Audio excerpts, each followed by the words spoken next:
Capítulo 16. Los planes de Aimé. La cena había terminado, y la mayoría de los comensales se habían retirado. Aimé y Alberto se quedaron en la pequeña sala, rodeados de la suave luz de las velas y el sonido del piano en el fondo. Aimé se acercó a Alberto, con una sonrisa astuta en su rostro. Alberto, necesito tu ayuda, dijo Aimé, con una voz baja y persuasiva. Quiero encontrar un esposo para mi hermana, alguien que sea rico y tenga una buena posición social, no importa si es un viejo o alguien de Europa sería mejor.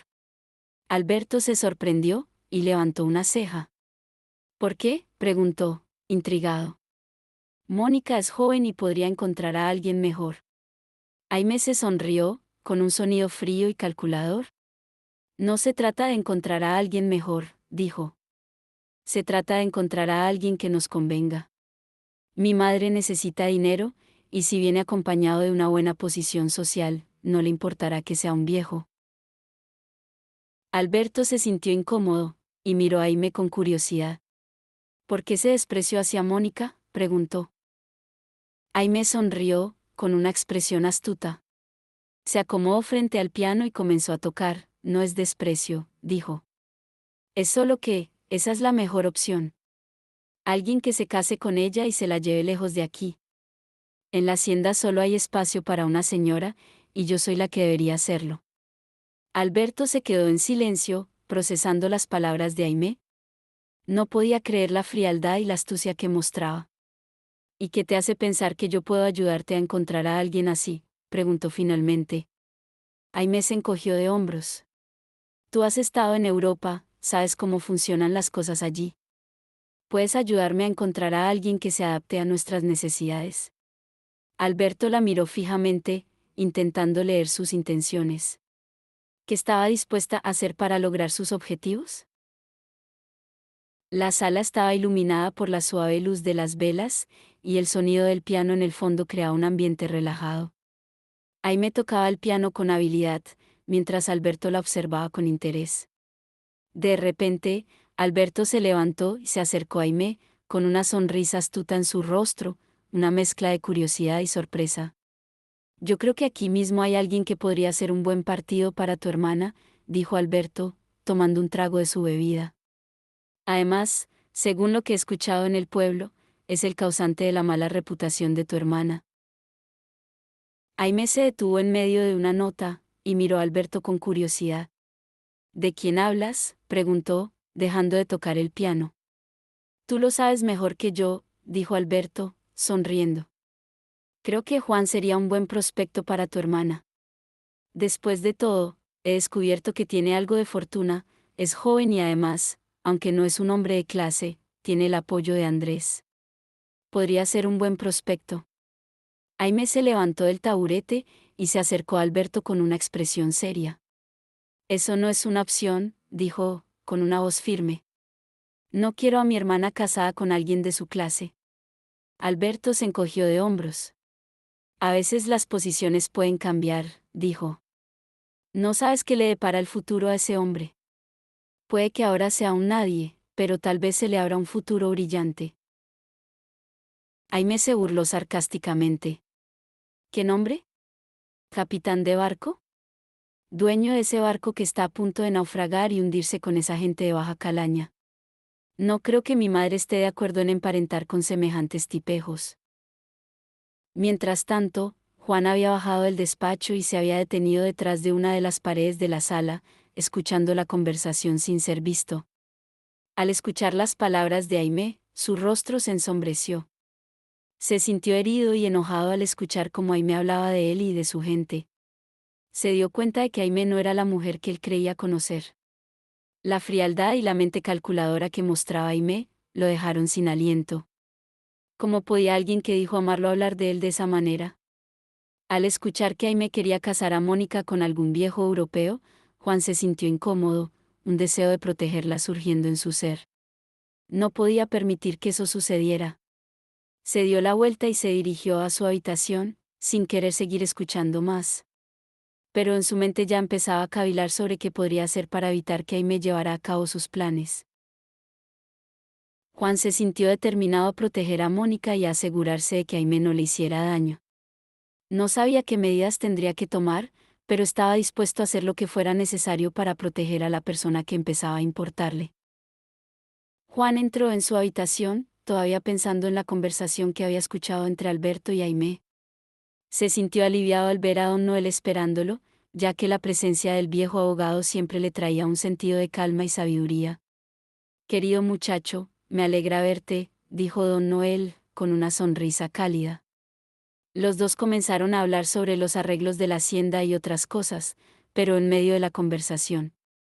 ¿Cree que casen a Mónica con alguien pronto?, preguntó don Noel, mirando a Juan con una expresión seria. Juan se sintió incómodo y comenzó a caminar de un lado para otro en la habitación.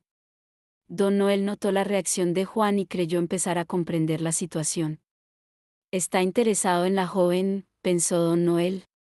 Él y Andrés ya habían tenido cierta conversación acerca del futuro de Mónica, y para don Noel era un tanto descabellado pensar que Juan y ella pudieran hacer pareja. Sin embargo, parecía que a Juan no le era indiferente. ¿Qué crees tú que sea lo que ella quiere?, preguntó don Noel, mirando a Juan con una expresión inquisitiva. Juan levantó la vista, sin comprender la pregunta. ¿A qué se refiere?, preguntó Juan, un tanto disgustado. Don Noel se explicó: bueno, tal vez a ti no te importe lo que diga la gente de ti, pero a las jovencitas como ella, que han sido educadas bajo normas estrictas, el hecho de que su nombre ande de boca en boca y que todos en el pueblo la consideren una más de tu lista de aventuras, no la favorece precisamente. Juan escuchó con atención, y se dio cuenta de que don Noel tenía razón. No había meditado en nada de ello, y el hecho de que el buen nombre de Mónica se hubiera estropeado y que la gente hubiera chismorreado sobre ella lo hacía sentirse responsable. ¿Cómo puedo remediarlo?, preguntó Juan, apoyando sus manos sobre el escritorio y mirando fijamente a don Noel. Don Noel meditó un poco antes de hablar. Creo que podrías hablar con Andrés, dijo don Noel. Andrés podría darte un consejo más acertado que yo. Después de todo, él es familiar de Mónica y seguramente también estará pensando en su bienestar. Juan asintió, comprendiendo que al día siguiente debería hablar con su hermano. Tal vez lo que decía don Noel sería algo que le conviniera a él para sus planes. Al día siguiente, Juan se dirigió al despacho de Andrés, ansioso por hablar con su hermano sobre la situación de Mónica. Al llegar, encontró a Andrés trabajando en algunos papeles, y se sentó en una silla frente a él. Quiero hablar contigo sobre Mónica, dijo Juan, sin rodeos. Andrés levantó la vista, intrigado. ¿Qué pasa con ella?, preguntó Andrés. Juan le explicó la conversación que había tenido con don Noel, y cómo se sentía responsable por la reputación de Mónica. Andrés escuchó atentamente, y luego hizo una sugerencia que hizo que Juan se tensara. ¿Qué tal si para reparar su honor y su honra tú te casaras con ella?, preguntó Andrés. Seguro que si sabe que eres mi hermano, un digno alcázar, no habrá problema. Juan se sintió incómodo al escuchar la mención de su apellido, y dijo: primero me gustaría saber si se casaría conmigo a pesar de no tener tan digno apellido. Andrés se sintió un poco incómodo por el comentario, y Juan aclaró: no lo hago por ti, ni quiero ofenderte. Simplemente quiero saber si la mujer que sería mi esposa me acepta tal y como soy, o solo se casaría conmigo porque soy un alcázar. Andrés comprendió la preocupación de su hermano, sabiendo que Juan era demasiado orgulloso. Está bien, hablaré con mi tía y luego miraremos cómo hablar con ella, dijo Andrés. ¿Te parece? Está bien, dijo Juan. Andrés sonrió, sabiendo que su hermano estaba interesado en Mónica, y que tal vez esta fuera la oportunidad perfecta para que se emparejaran. Andrés ahora conocía a Mónica lo suficiente como para saber que era una joven noble y que poco le importaban los estatus sociales, todo lo contrario de lo que Aimee le había dicho. Hablaré con mi tía y veremos qué podemos hacer, repitió Andrés. Juan asintió, sintiendo una mezcla de emoción y ansiedad. ¿Qué pasaría si Mónica aceptaba casarse con él? ¿Y si no lo hacía? Juan no sabía qué esperar, pero estaba dispuesto a averiguarlo. Andrés mandó llamar a Catalina, y ella llegó al despacho con una mezcla de curiosidad y preocupación. Andrés comenzó a hablar con ella sobre su futuro y lo que pensaban hacer, y Catalina mencionó que en cuanto la escuela estuviera lista y hubieran conseguido una maestra para los niños, regresarían a San Pedro. Andrés le preguntó si no sería incómodo para ellas, debido a todo lo que había ocurrido y los chismes que había sobre Mónica. Catalina respondió, nada se puede hacer, pero que al menos mi hija no volverá al convento y espero que pronto pudiera conseguir un candidato para casarla. Andrés aprovechó la oportunidad y dijo, yo tengo un candidato para ella. Catalina lo miró sorprendida y preguntó, ¿puedo saber de quién se trata? ¿Acaso un amigo tuyo de Europa? Andrés meneó la cabeza sonriendo y dijo, no, no creo que usted quiera que Mónica vaya a Europa. Son ambientes demasiado pesados y tardaría mucho tiempo en volver a verla. Catalina sintió que tenía razón, y dijo, mi hija extrañaría demasiado a su madre y yo preferiría que se quedara cerca. Andrés sonrió, pensando que esto era perfecto. Bueno, no sé qué piense usted, tía, dijo Andrés, pero he decidido apoyar a Juan y creo que sería un buen candidato para Mónica. Después de todo, todo lo que se ha dicho en el pueblo es referente a ellos dos, y si ellos dos se casaran, todos los comentarios malintencionados desaparecerían. Además, si hubiera otro candidato que escuchara estos comentarios, tal vez se desanimaría. Catalina se sorprendió al escuchar el nombre de Juan, y se quedó pensativa por un momento. No sabía qué pensar sobre la idea de Andrés, pero estaba dispuesta a escuchar más. ¿Qué te hace pensar que Juan sería un buen candidato para Mónica?, preguntó Catalina, mirando a Andrés con interés. ¿Cree que ella se niegue simplemente por el hecho de que sea alguien humilde?, preguntó Andrés, sonriendo. Catalina sonrió también. Mi hija, mi querida Mónica, es incapaz de despreciar a alguien por un origen humilde. La verdad, soy yo la que siente cierta reticencia, admitió Catalina. Andrés sonrió, convencido de que su tía estaba interesada en la propuesta. Créame, tía, que si no fuera un buen candidato, no lo recomendaría. Además, yo personalmente los apoyaré, dijo Andrés. Catalina sabía que había algo más detrás de la propuesta de Andrés, pero no quería presionar para obtener más información. Decidió que hablaría con Mónica y vería qué pensaba su hija. Salió del despacho, dejando a Andrés con una sensación de alivio y esperanza. Andrés se quedó pensativo, satisfecho de que su tía pareciera estar interesada en la propuesta. Ahora solo faltaba convencer a Mónica, y luego tendría que hablar con su esposa. Pero Andrés meditó un momento y pensó que primero deberían hablarlo con Mónica. Tenía cierta duda sobre cómo reaccionaría su hermana, y no quería que fuera a estropearle los planes. Catalina se sentó al lado de Mónica, que estaba organizando ropa en la habitación. Después de cerrar la puerta, Catalina se acercó a su hija y le preguntó cómo estaba. Mónica se volvió hacia ella, notando que su madre estaba un poco ruborizada. ¿Estás bien, madre?, preguntó Mónica, preocupada. ¿Acaso te has enfermado? Catalina sonrió débilmente y dijo que solo estaba un poco cansada de subir y bajar escaleras. Mónica inmediatamente se levantó para preparar un medicamento para su madre. Después de pasarle la bebida, se sentó al lado de ella. Catalina aprovechó el momento para hablar con su hija sobre la situación en el pueblo. Sabes, hija, he pensado que si volvemos al pueblo, la situación puede ser un tanto difícil para ti, dijo Catalina, mirando a Mónica con preocupación. Mónica se estremeció al escuchar las palabras de su madre.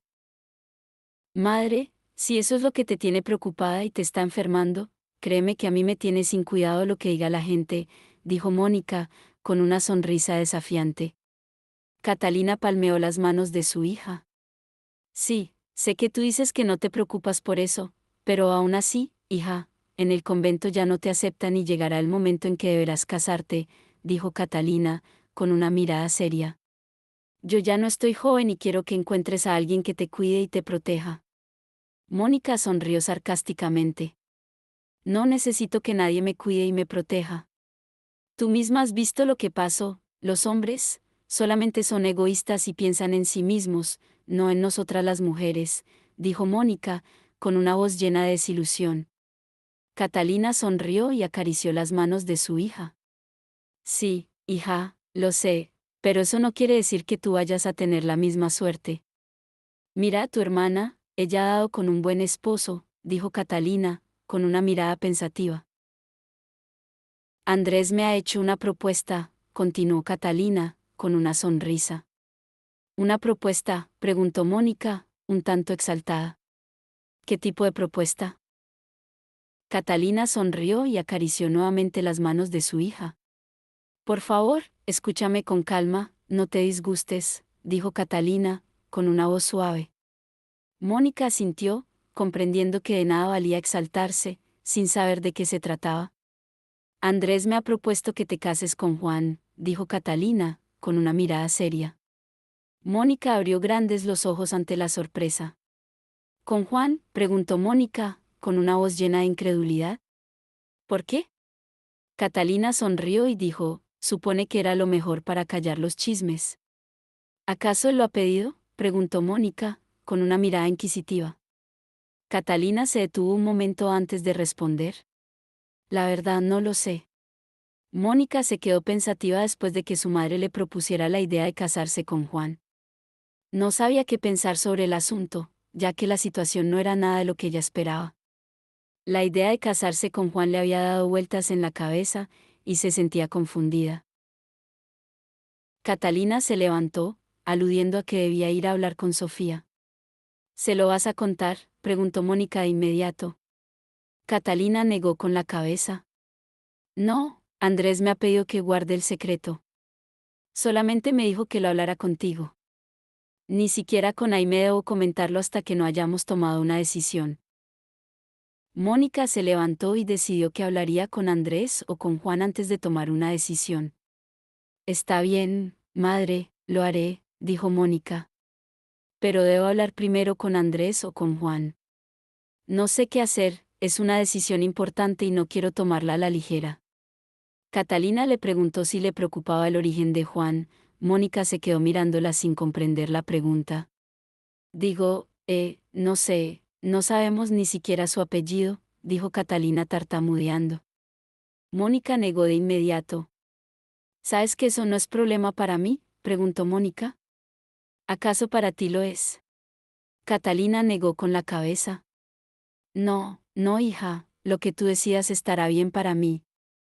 Catalina esperaba que Mónica decidiera casarse con Juan, ya que sabía que la situación sería más favorable para ella si tenía sus dos hijas emparentadas con los dos hijos de los Alcázares. Pero no quería presionar a su hija, y decidió dejar que Mónica tomara su propia decisión. Catalina bajó hacia la sala y vio a Juan saliendo, así que decidió que lo primero que haría sería hablar con él. Al encontrarlo afuera, lo llamó. Señor Juan, señora Catalina. ¿Cómo se encuentra? Juan se volvió hacia ella y respondió, bien, gracias. Me gustaría si puede dedicarme unos minutos conversar con usted. El hombre, presintiendo lo que le iban a hablar, prefirió hacerlo en otro lugar. ¿Le parece si vamos a otro lugar?, preguntó Juan. La capilla está cerca, dijo Catalina. Allí casi no va nadie y podríamos platicar discretamente. Los dos se dirigieron hacia la capilla y una vez allí dentro, ella se sentó. ¿De qué quiere hablar conmigo?, preguntó Juan, siendo franco. No se preocupe, no me gusta irme por las ramas y espero que usted tampoco lo haga. El modo un tanto tosco de Juan sorprendió a Catalina, pero era como estar viendo a Francisco.